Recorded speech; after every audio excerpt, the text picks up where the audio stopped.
Good morning. Okay, ngasigi card message hapetang yeng minerase aduga timing afabaga ko. Timing se hapta gi se loina mo oina semdoro kona phadoriba kaino haidi hangakpa yawi ko hangakpa yawuda dum semo o video se akoi gi mapanda haidi icha lei natraga inaw lei moida dum hangaga yenge khotge na damaina message harpa yawi ko aina di loina makta hai tare call tawraga natraga personal SMS thabagi atudi tawba yaroidamni na ko adu weekly gi oina hai tare ko matam jiso hapetang ai dai semdo ke na khali ko matam afa ba hapetang hoto ga hai tare ko hapta amagi karam timing phage ai se amutang da mai oina semdo ke na ko adu sidagi akoi card ahum katang loto prase ko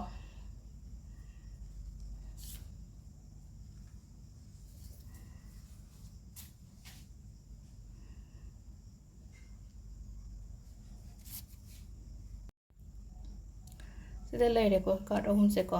ahamba one gi se kitang akoi gi ko kamaina haige hai concept ko spiritual belief harasu yare ko spiritual belief and haraga di ishwar thajaba thambiyo haidi hoji aigi problem da yena khalase ko problem da raga di adugi problem do haidi ishwar thaja haidi manati keshu fattabadi keshu tawridana khogi damakta adu haidi mangonda thajaba thambiyo haidi loina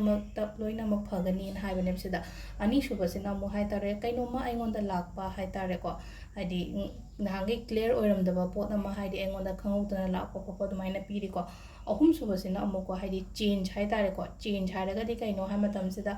change ni khangde natraga thaba ama paikat pani khangde adumaina piba hai tare ko tawge na khanba poto ngasi gumba pangthokpa aina kaino aina khaliba poto haidi changjan biba yai ko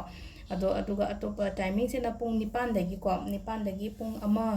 phawpa ama phare ko dagi aniga minute nipuni thoi dagi na mariga minute kuni thoi phawm leire dagi 3 ka minute kuni thoi deina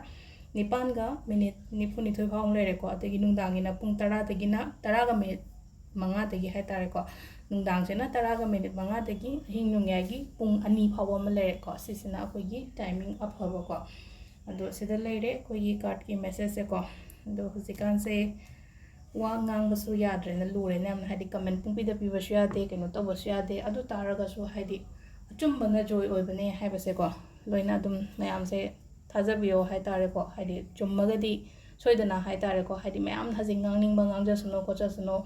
adu taraga su akoina hai tare ko ei isana haidi ei isa oiro natraga akoina haidi kemta lankhidaba khotkidaba leiragadi dum joy se dum tappasu tapna hai tare ko mai pakode dum porakani ko life ta adu sida leire ko khogi ngasigi card ki message se aduga lepa pokpa se angangba gumba kai gumba se pibu yai ko thank you